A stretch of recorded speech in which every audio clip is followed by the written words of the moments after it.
कोई दिक्कत नहीं है, क्या फर्क पड़ता है। अच्छा बताओ,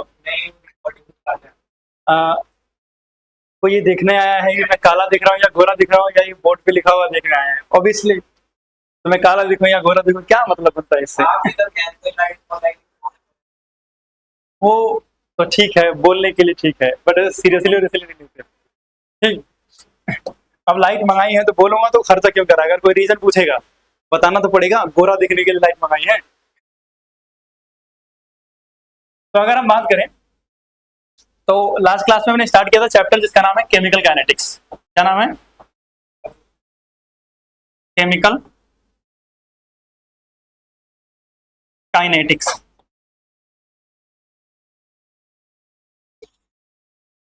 अब केमिकल काइनेटिक्स क्या होता है ये सब तो मैं पहले बता चुका हूं, बट ये है कुछ बच्चे एब्सेंट थे तो मैं वो दोबारा नहीं बता रहा हूँ।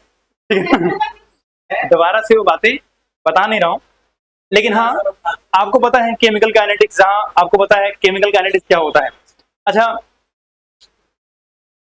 आप थर्मोडायनेमिक्स नाम का चैप्टर पढ़े थे, उसमें आप पढ़ते थे कोई रिएक्शन होगी या नहीं होगी, the spontaneity of the reaction. भाई डेल्टा जी क्या है? नेगेटिव है तो आप बोलते थे रिएक्शन हो जाएगी, डेल्टा जी पॉजिटिव है तो आप बोलते थे रिएक्शन नहीं होगी, और अगर इक्वल है तो आप बोलते थे इक्विलिब्रियम है। ठीक है ना?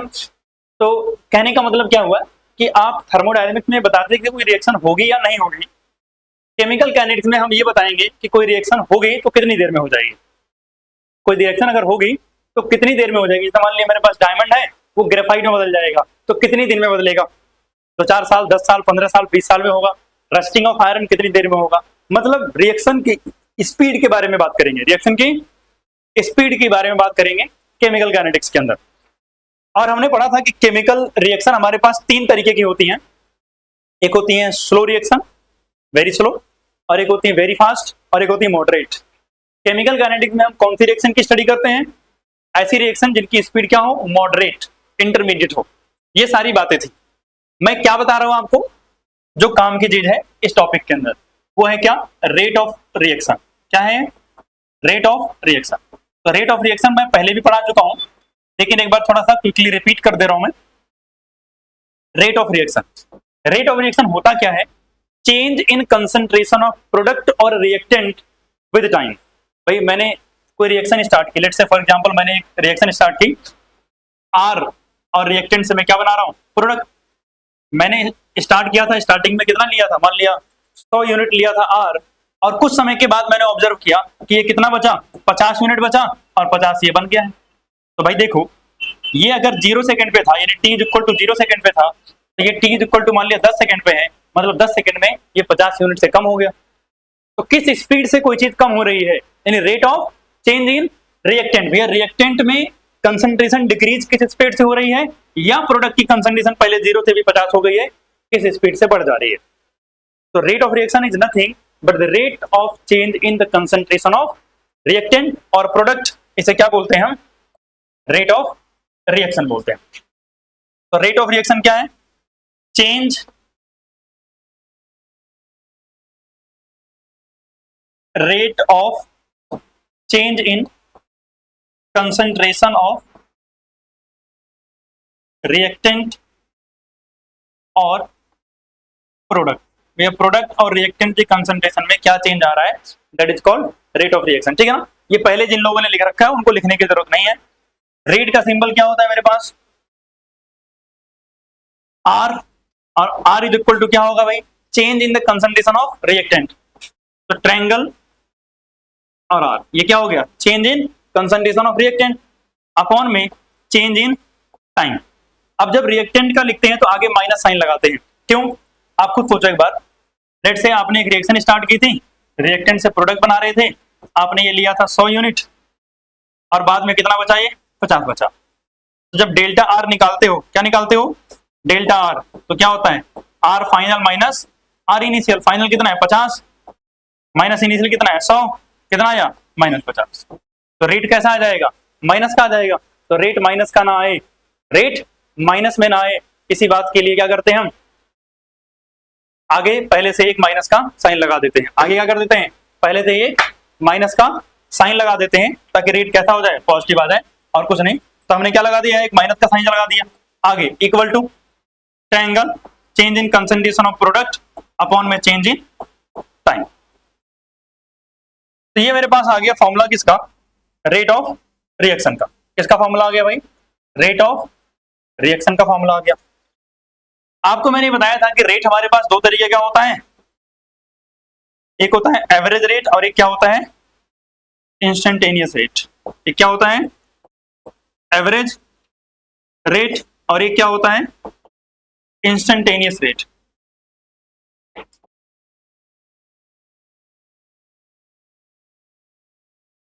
Instantaneous rate.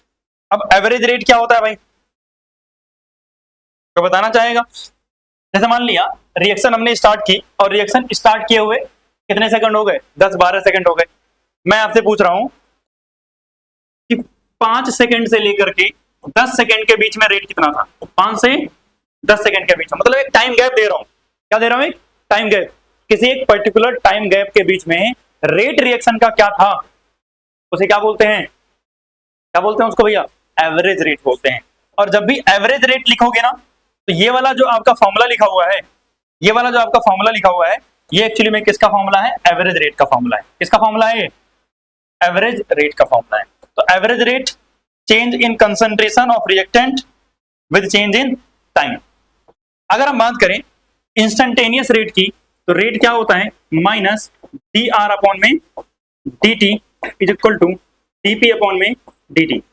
मतलब जैसे मेरे से कोई पूछे भाई ये बताओ मैंने एक रिएक्शन स्टार्ट की है 5वें सेकंड पे, कौन से सेकंड पे रिएक्शन स्टार्ट की थी, टी इज इक्वल टू 0। भाई रिएक्शन स्टार्ट किया समय 0 था, रिएक्शन को चालू किए हुए 10 सेकंड हो गए हैं और मेरे से कोई क्वेश्चन पूछ रहा है 8वें सेकंड पर रेट क्या था, कौन से सेकंड पे, 8वें सेकंड पे। तो ये इंस्टेंटेनियस रेट है। लेकिन अगर कोई पूछ रहा है 5 से लेके 8 सेकंड के बीच में रेट क्या था, एवरेज रेट। ठीक, वैसे ये दोनों में डिफरेंस होता है, बट हम ये दोनों सिमिलर मान के यूज करते हैं, कोई दिक्कत वाली बात नहीं आती है। मस्त एकदम धड़ल्ले से यूज करना, समस्याएं कोई है ही नहीं। ठीक, तो ये बात हुई एवरेज रेट और किसकी, इंस्टेंटेनियस रेट की। आगे चल सकता हूं क्या, ये पहले से लिखा हुआ है ना, तुमने लास्ट क्लास में थे कि नहीं थे, हाँ, तो ये दोबारा से मैं पढ़ा रहा था, तो दोबारा लिखने की जरूरत नहीं है। हाँ, पीडीएफ नहीं दूंगा, तो तुम तो ऑर्गेनिक केमिस्ट्री की उस क्लास में आ रहे थे ना, यहाँ कैसे आ गए आज। हाँ, तो मजे मजे में बस बैठो, आना है तो पूरे चैप्टर में आओ। हाँ, तो नोट कर लेना। हाँ, बता दो कितना पढ़ाया था लास्ट क्लास में, तो उतनी जगह छोड़ दो और फोटो ले लो इनसे और आगे नोट करना।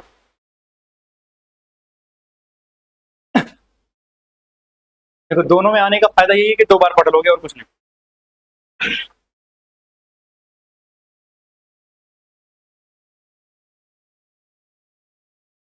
हो गया,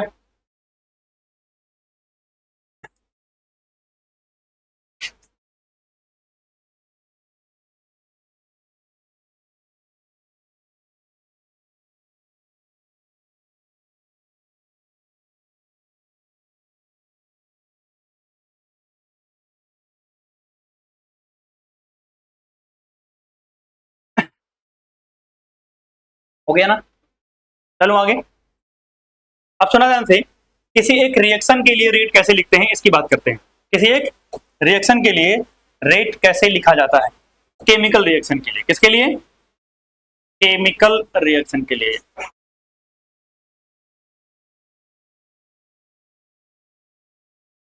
तो अगर हम बात करें rate of a chemical reaction, इसका भैया एक केमिकल रिएक्शन का रेट लिखना है। अगर एक केमिकल रिएक्शन का रेट मुझे लिखना हो तो मैं कैसे लिखूंगा, लेट से मेरे पास एक केमिकल रिएक्शन दे रखी है, A plus B gives C plus D, where इसका स्टोइकोमेट्रिक कोएफिशिएंट स्मॉल है, इसका स्मॉल बी और इसका स्मॉल सी और इसका स्मॉल डी। ठीक, तो रेट का फॉर्मूला क्या होता है, rate is equal to minus का 1 अपॉन में ए, और वैसे डी लगा दे चलेगा, डी अपॉन में डी टी इंस्टेंटेनियस हो जाएगा। अगर ट्रायंगल लगा देता तो क्या होता, तो माइनस 1 अपॉन में बी डी बी अपॉन में T T is equal to 1 upon में सी डी सी अपॉन में T T is equal to 1 upon में डी डी डी अपॉन में डी टी। सही बात है। यानी किसी रिएक्शन का रेट लिखते समय उसके स्टोइकोमेट्रिक कोफिशिएंट को ध्यान में रखते हैं। किसको ध्यान में रखते हैं भाई? उसके स्टोइकोमेट्रिक कोफिशिएंट को भी ध्यान में रखेंगे।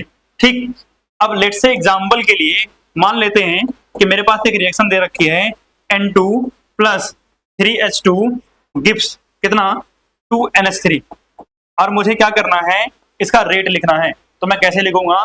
रेट इज इक्वल टू, इसके आगे स्टोइकोमेट्रिक कोफिशिएंट कितना है? 1 है, तो सीधा माइनस dN2 अपॉन में dt इज इक्वल टू, इसके आगे कितना है? 1 अपॉन में 3, तो माइनस 1 अपॉन में 3 dH2 अपॉन में dt इज इक्वल टू, इधर कितना है? 1/2 dNH3 अपॉन में dt। This is the rate expression. ये क्या है भैया? हमारा रेट लिखने का तरीका हो गया। सही बात है। लिख दोगे क्या रेट किसी भी केमिकल रिएक्शन के लिए? अब रेट लिखना आ गया, तो रेट लिखने के अलावा मैंने आपको बताया था हमारे पास 3 शब्द हैं, rate of appearance, rate of disappearance and rate of formation. सही बात है। तो इनकी बात कर लें, अगले पेज पर चलने की अगर इजाजत हो तो। ठीक है, लिखो।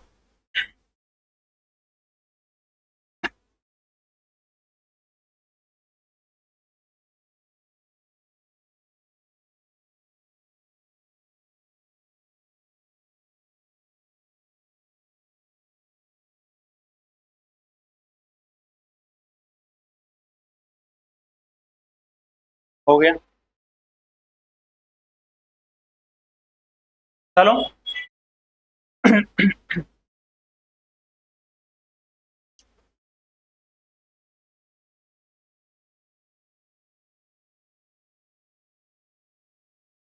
हो गया ना? चलो, और एक चीज मैंने बताई थी, वो क्या है? ROA, जिसको हम क्या बोलते हैं? रेट ऑफ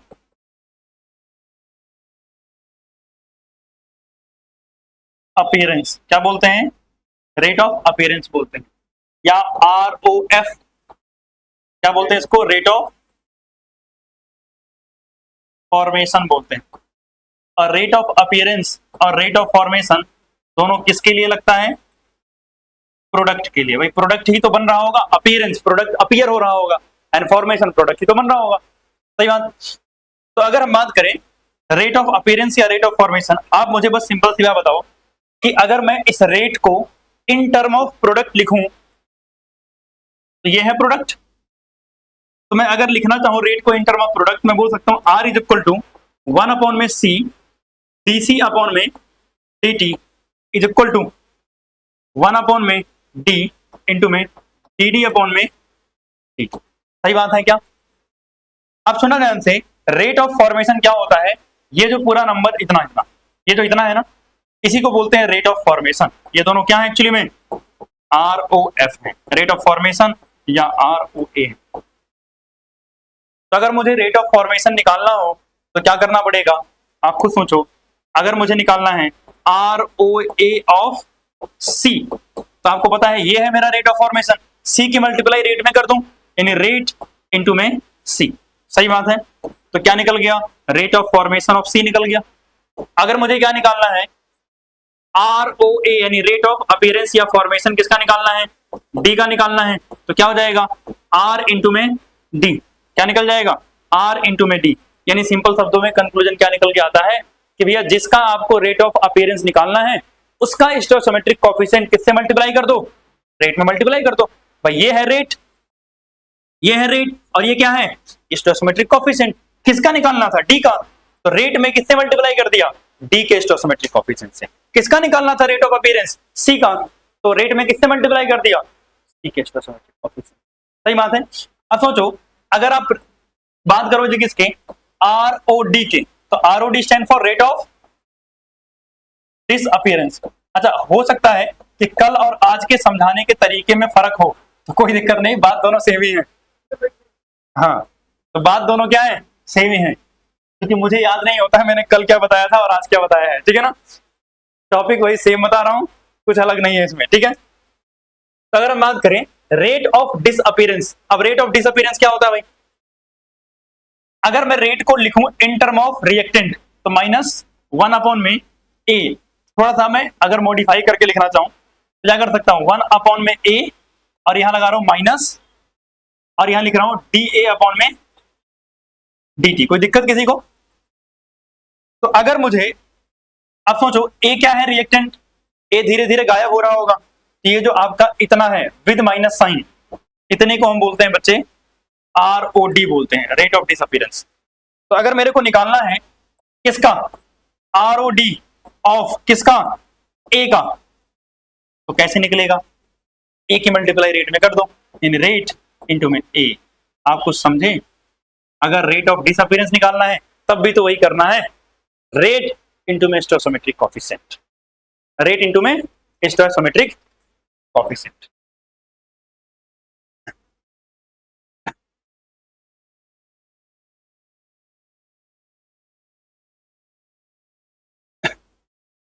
तो अगर यहां तक हो गया है तो एक क्वेश्चन जो हमने कल किया था वो आज एक बार फिर से करते हैं और उसके बाद एक आध क्वेश्चन और करेंगे।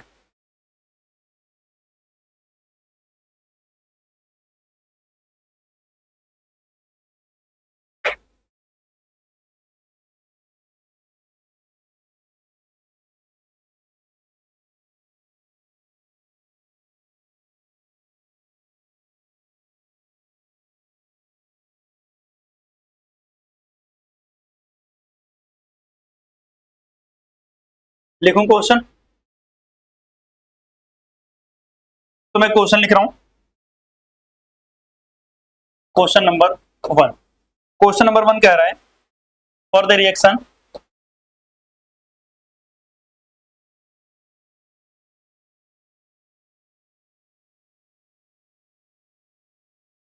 N2 plus 3s2 gives 2NH3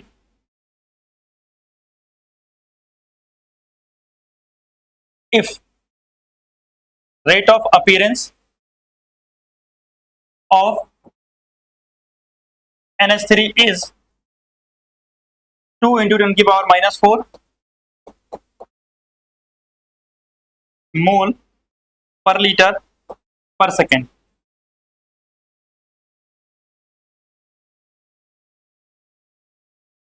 then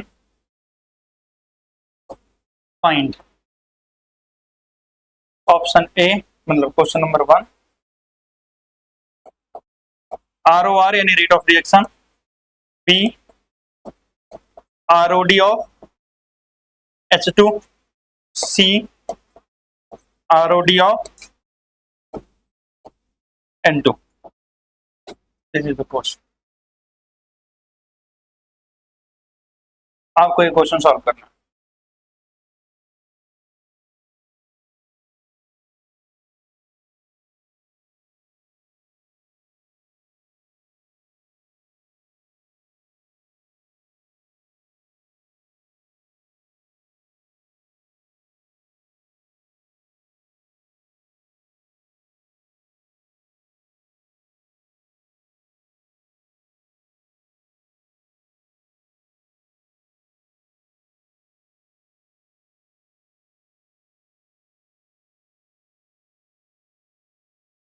ठीक, एक क्वेश्चन ये कर रहा हूं जो मैंने लास्ट क्लास में भी किया था, उसके बाद आपको क्वेश्चन देता हूं।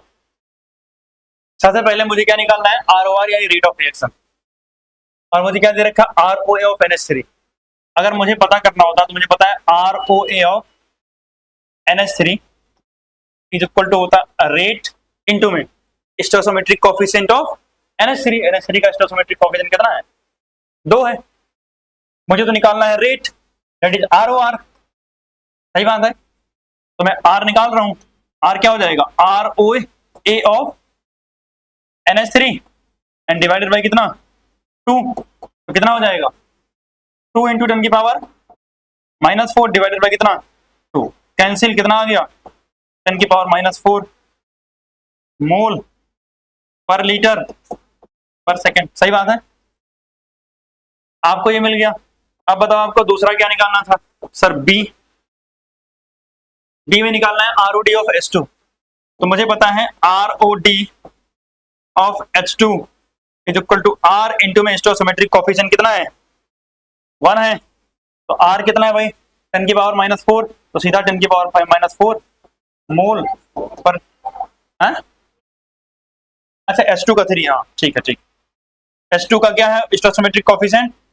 3 है। तो अगर 3 है तो क्या हो जाएगा? हट जा भाई। 3 इंटू 10 की पावर -4 मोल पर लीटर पर सेकेंड। अब सी का निकालना है ROD ऑफ N2। तो क्या होगा? R इंटू में N2 का स्टोसिमेट्रिक कोफिशिएंट कितना है? 1 है। तो कितना आ जाएगा? 10 की पावर -4 मोल पर लीटर पर second. This is the final answer.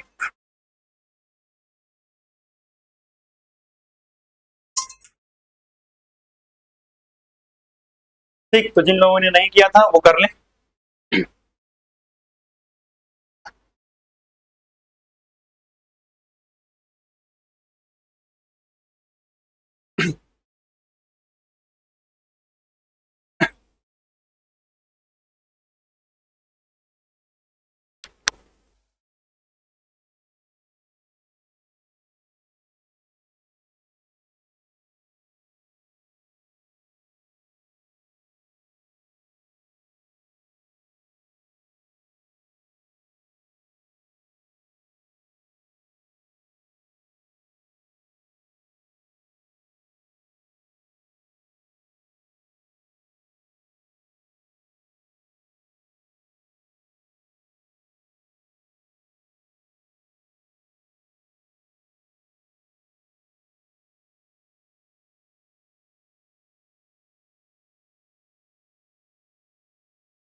तो अगला क्वेश्चन लिख रहा हूं।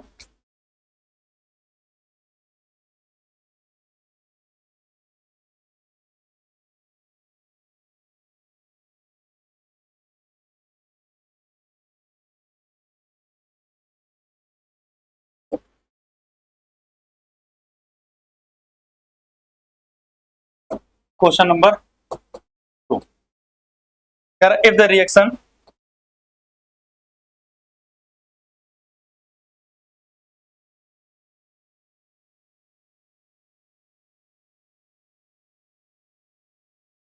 To NO2 gives 2NO plus O2,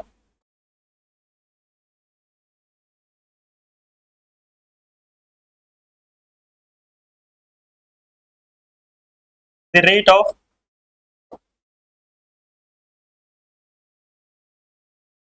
formation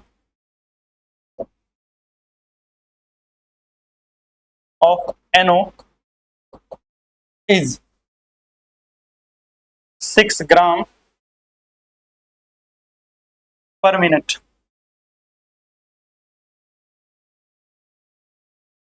Calculate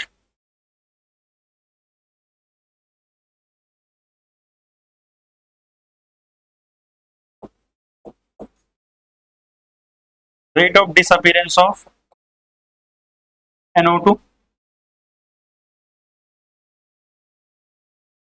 rate of appearance of O2, rate of reaction R.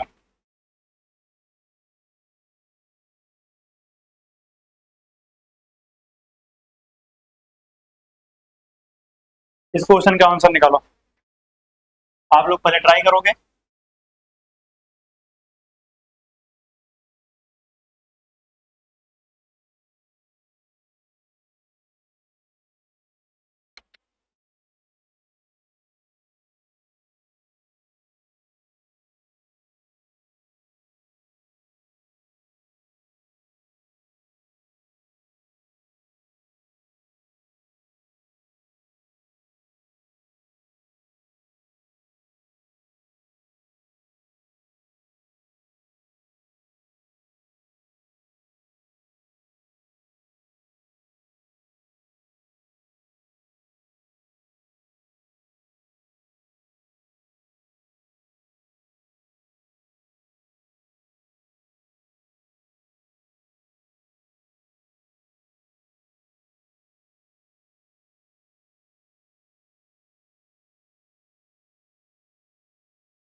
Check करें।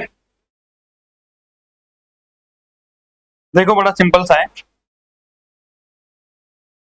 आपको निकालना है आरओडी ऑफ NO2। देखो बड़ा आसान हो जाता है अगर आप पहले क्या निकाल लो, रेट ऑफ रिएक्शन निकाल लो। तो रेट ऑफ रिएक्शन कहीं भी हो पहले निकाल ही लो। ठीक, पहले हम स्टार्ट कर रहे हैं कहाँ से, सी पार्ट से। तो मुझे पता है दे क्या रखा है भाई, कहाँ गया, रेट ऑफ फॉर्मेशन दे रखा है ना, यानी ROF किसका दे रखा है, of NO is equal to कितना है मेरे पास। वैसे तो अगर हम बात करें तो NO का निकालेंगे तो रेट और इनटू में क्या आएगा, 2 आएगा। तो मुझे क्या निकालना है, एक्चुअली में रेट ही निकालना है। तो मैं ROF ऑफ NO को डिवाइड कितने करूंगा, 2 से करूंगा। तो रेट ऑफ फॉर्मेशन कितना है भाई मेरे पास, 6 ग्राम पर मिनट है। तो डिवाइड मैंने किससे किया, 2 से, तो कितना आ गया, 3 ग्राम पर मिनट आ गया। सही बात है। तो अब मेरे से ए पूछ ले, कोई दिक्कत नहीं, निकाल लूंगा। मेरे से पूछ रहा है आरओडी ऑफ NO2। तो आरओडी ऑफ NO2 कितना होगा, 3 इंटू में, मतलब रेट इंटू में 2, और रेट कितना है मेरा, 3 इंटू में 2, मतलब हो जाएगा 6 ग्राम पर मिनट। यही आया था सबका आंसर, निकाला भी था तुम लोगों ने। उसका बी क्या चाहिए मुझे, ROF ऑफ O2। तो कितना आ जाएगा भैया, रेट इंटू में, ऑक्सीजन में तो कुछ है ही नहीं, तो कितना हो जाएगा, 3 ग्राम पर मिनट। ठीक, कोई समस्या दुख नहीं ना, आगे बढ़ सकते हैं।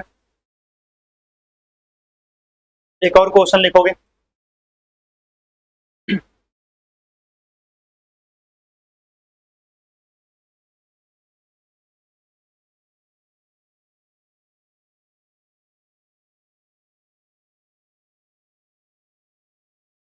Question number 3, a gaseous hypothetical equation, a gaseous hypothetical equation 2a gives b plus c is carried in closed vessel, in closed vessels.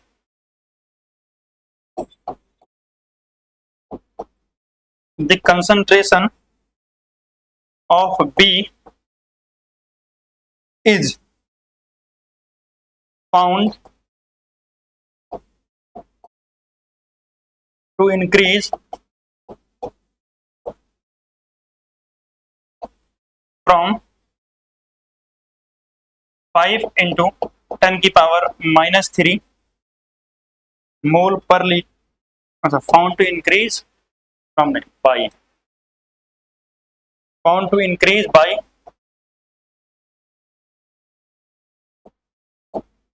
मोल पर लीटर पर second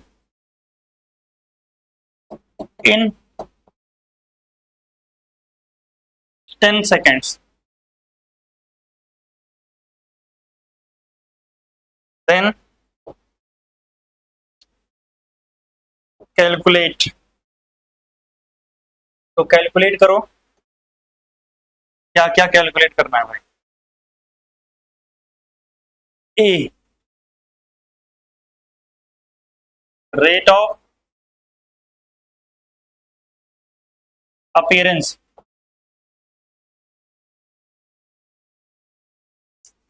of B,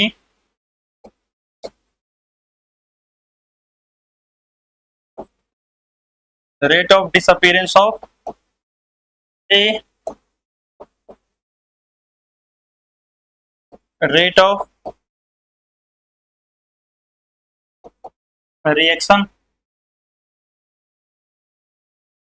and rate of appearance of C.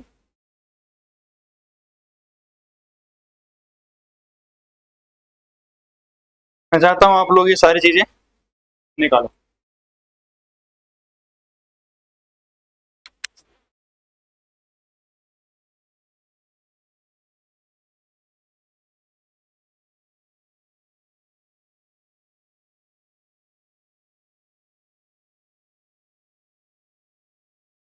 देखो ध्यान से, इस question में क्या change है, इधर देखो, जैसे तुम लोग सोच रहे हो वैसे नहीं होगा ये।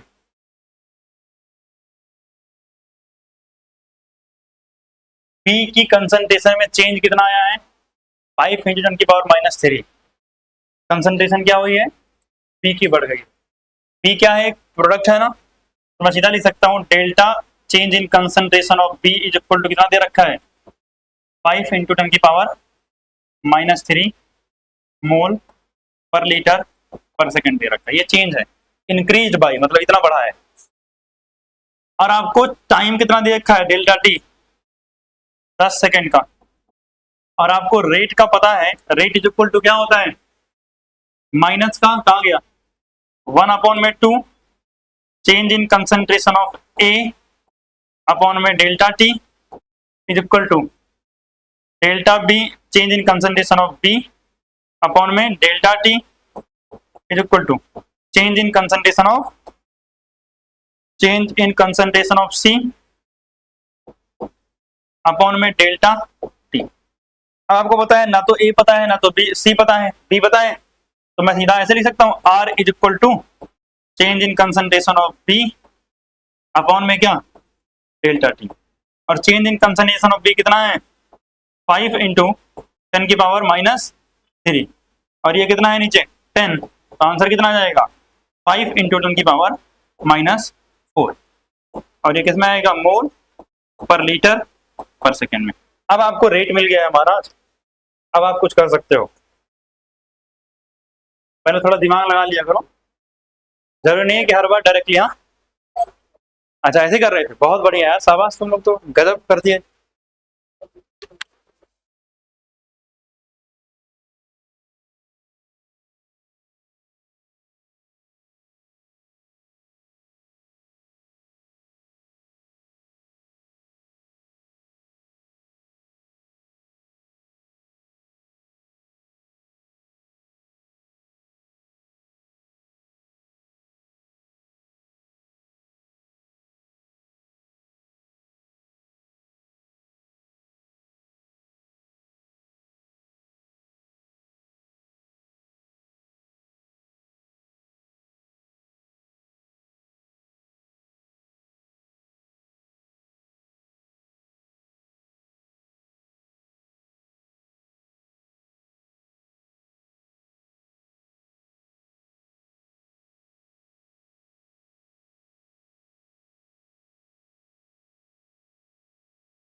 तो भाई साहब, हाँ भाई, निकला।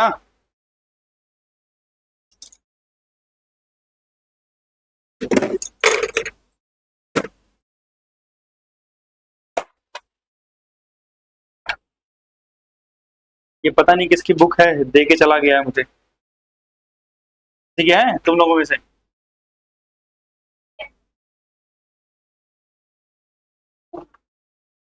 यही बहुत दिन से पड़ी हुई है, मैं 2 बार पूछ चुका हूँ, 2-3 बार। तो अभी ले लेना फिर।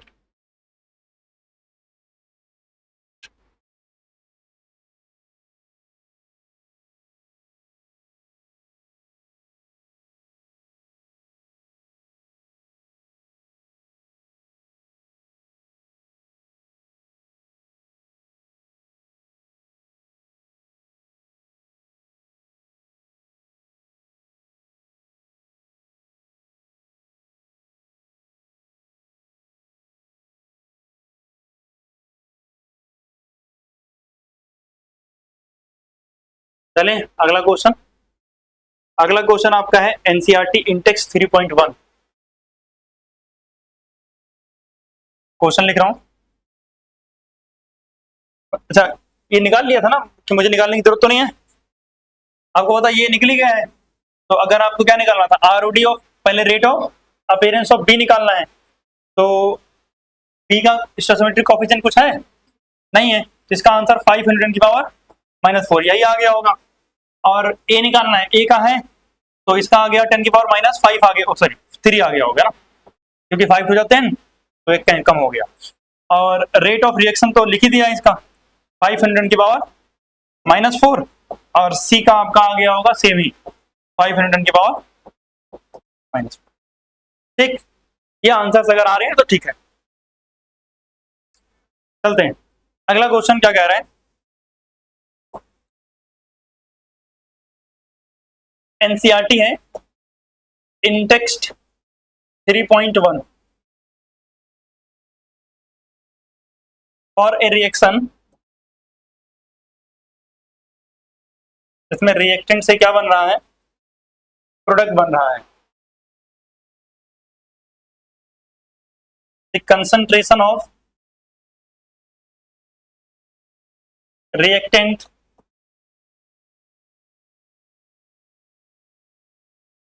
changes from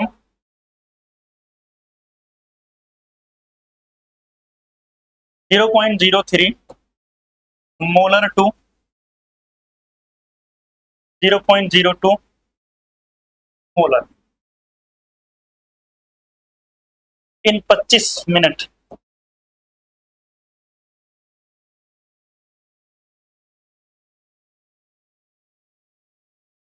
कैलकुलेट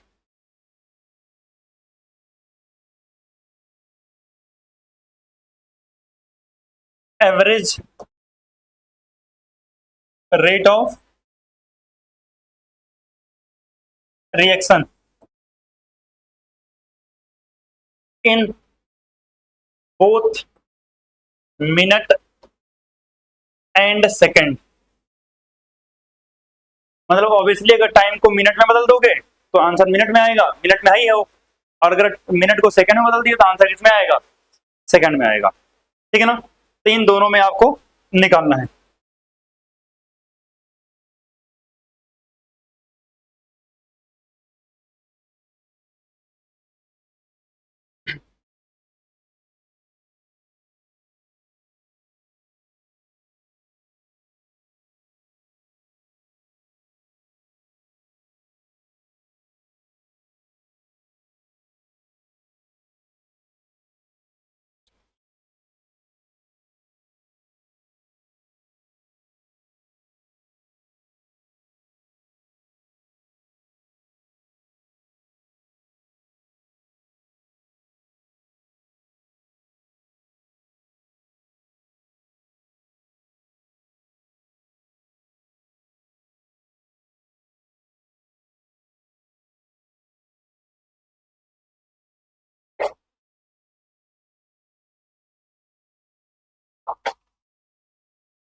जाना चाहिए आंसर।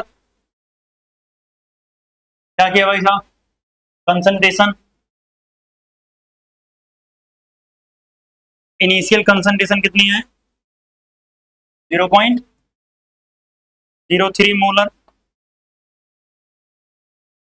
फाइनल कंसंट्रेशन कितनी है? 0.02 मोलर। मुझे क्या निकालना है? Change in concentration. कितना आ जाएगा भाई? 0.03 माइनस 0.02 कितना आ जाएगा? अच्छा उल्टा कर दिया ना। फाइनल कहां से आएगा? Minus 0.02 minus 0.03। तो हमारा आंसर कितना आ जाएगा भाई? 0 पॉइंट माइनस का आएगा 0.1, यही आएगा मोलर में। अब मुझे रेट पता है, तो रेट इज इक्वल टू क्या होता है? माइनस का change in concentration of R upon में क्या होता है? Change in time. और चेंज इन टाइम कितना दे रखा है? 25 मिनट। मैं यहाँ लिख रहा हूँ delta T is equal to कितना है? 25 मिनट है। आप यही सेकंड में भी कन्वर्ट कर दो तो बताओ। 150 सेकंड होंगे ना? नहीं 1500, 1500 सेकंड। सही लिख रहा हूँ? सही बात। तो पहले मिनट में निकालना है मुझे आंसर। तो इसका हो गया कितना? तो 0.01 अपॉन में टाइम किसमें ले लिया हमने? 25। ठीक। अब आप बताओ क्या कर सकते हैं? अगर हम इसको नंबर कर दें, 1 कर दें, तो कितना आ जाएगा? अगर आपको दिक्कत ना हो तो मैं ऐसे कर सकता हूँ, 1 2 100 इंटू में 2 जीरो बढ़ाए हैं और 2 पहले से 10 की पावर -4। समस्या किसी को तो बताओ। देखो अगर इसको लिखोगे 10 की पावर -2 होगा, तो मैंने कहा भैया यहाँ ऐसे लिखता तो मैं 2 जीरो और बढ़ा दे रहा हूँ, तो ये -4 हो जाएगा। इससे फायदा क्या हुआ? नीचे से 25 से कट जाएगा ना सीधा। तो अपॉन में कितना था? 25। तो कट किया, कितना आ गया? 4 इंटू 10 की पावर -4। और ये क्या आएगा? मोल पर लीटर पर मिनट। या फिर आप मोल पर लीटर की जगह क्या लिख सकते हो? मोलर भी लिख सकते हो। ये आंसर किसमें आ गया भैया हमारा? मिनट में। मुझे ये किसमें चाहिए था? सेकंड में भी चाहिए। तो R is equal to change in concentration of R upon में चेंज इन टाइम। अब change in concentration of R तो है 0.01 ही, और ये टाइम कितना है? 1500।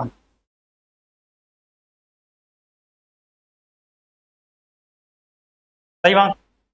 तो अब एक जुगाड़ करें थोड़ा, उसको वैसे ही कर दें 100 इंटू में 10 की पावर -4 अपॉन में ये कितना हो जाएगा? 15 इंटू 10 की पावर 2। इसे करो 15 6 जा 90, कितना बचा? 10 पॉइंट लगेगा। 15 6 जा 90, 6 6 आता रहेगा, मतलब 6.66 इंटू में ये 2 पावर ऊपर जाएंगे माइनस के, और तो -6 हो जाएगा।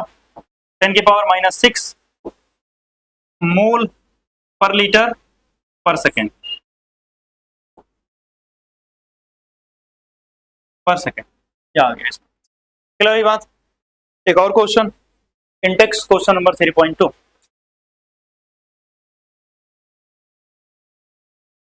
हाँ भाई, रेट निकालना तो सीख ही जाओगे। बस बस question. In-text 3.2।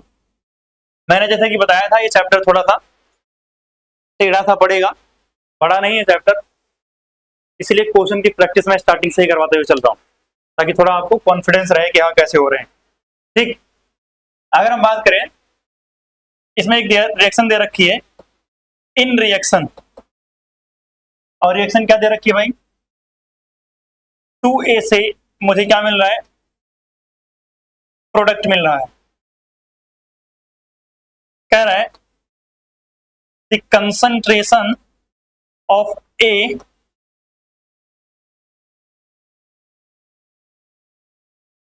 Decreases from 0.5 molar to 0.4 molar in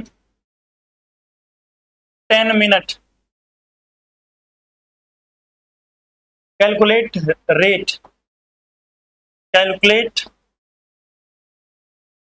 average rate. अब आप सोचो एवरेज रेट पूछ क्यों रहा है, जो कि 10 मिनट में पूछ रहा है ना। अगर पूछा 10वें मिनट पे क्या होता तो इंस्टेंटेनियसली, तो 10 मिनट में क्या हुआ आपसे ये पूछा जा रहा है, तो आप फटाफट आंसर बता दो। और मैं चाहूंगा कि इसको सॉल्व करने की मुझे जरूरत ना पड़े, आप लोग ही इसका आंसर निकाल के दे दो।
तो कुछ करना क्या था यहाँ पर, डेल्टा आर निकल ही गया माइनस करके, डेल्टा टी निकल गया, फॉर्मूले में रखा, सॉल्व करते आंसर आ गया। कुछ तो था नहीं इसमें, हाँ कुछ था। एग्जाम्पल 3.2 होमवर्क है, एग्जाम्पल 3.2 होमवर्क है, एग्जाम्पल 3.1, एग्जाम्पल 3.1 में टोटल 8-9 क्वेश्चन है।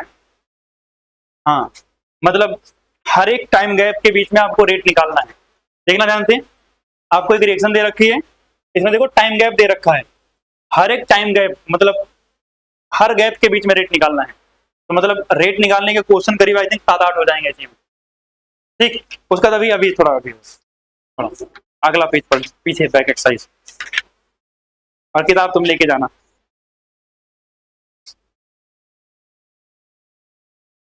थ्री पॉइंट तो होगा नहीं,